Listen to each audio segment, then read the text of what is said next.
Veramente interessante la mostra collettiva dal titolo Elogio alla grammatica, inauguratasi presso la Galleria L di Preganzioni.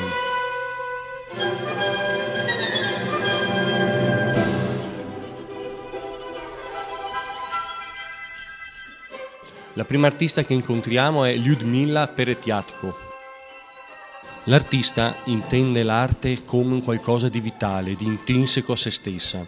Ella, attraverso il suo dipingere, riesce a catalizzare sulla tela la sua intimità e di conseguenza cercare di condividerla con lo spettatore. La sua pittura si imposta su una delicata figuratività mista ad un pizzico di simbolismo, nel quale tutto ci rimanda ad atmosfere trasognate dal piglio romantico. I suoi soggetti sono protesi a far emergere l'anima e l'interiorità della figura immerse nell'atmosfera trasognata del paesaggio e dello sfondo. Ecco dunque figure generalmente femminili o nature morte, nelle quali tutto si trasforma in opalescente, il dato naturale tende a perdersi in una dimensione interiore dalla forte soggettività.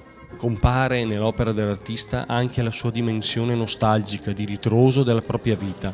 In particolar modo viene evocata negli odori della pittura ad olio che ella, fin da bambina, annusava nello studio del padre.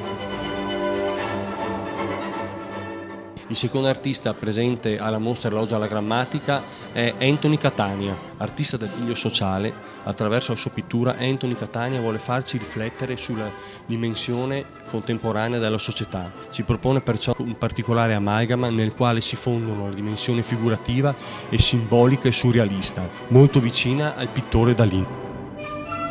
I suoi soggetti dunque hanno tutti l'intenzionalità di toccare sia l'anima e la mente dello spettatore e perciò di farlo riflettere.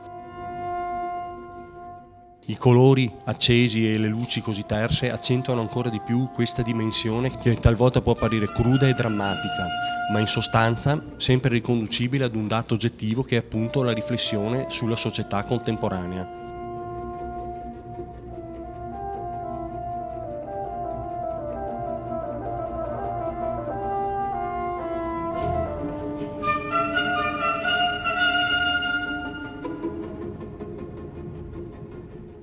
Il terzo artista presente alla collettiva Elogio alla grammatica è Paolo Moretti. Il pittore genovese vede nell'arte come la possibilità di lasciare un segno tangibile dell'uomo e del suo passaggio sulla terra. I suoi soggetti sono dunque plurimi, si estraggono dunque da un percorso filologico in quanto egli, mettendosi di fronte al cavalletto, inizia a dipingere, lasciandosi trasportare da ciò che gli detta il cuore e l'anima. Emergono dunque due dimensioni, quella del figurativo e dell'astratto, che molto spesso si fondono assieme e vengono sottilmente accarezzate da un piglio espressionista.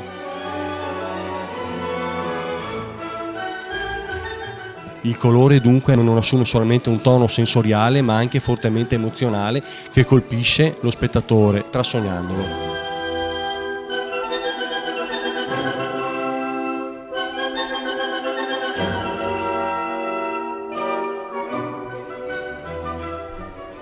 La quarta artista presente alla collettiva Elogio alla grammatica è Loredana Giannuzzi.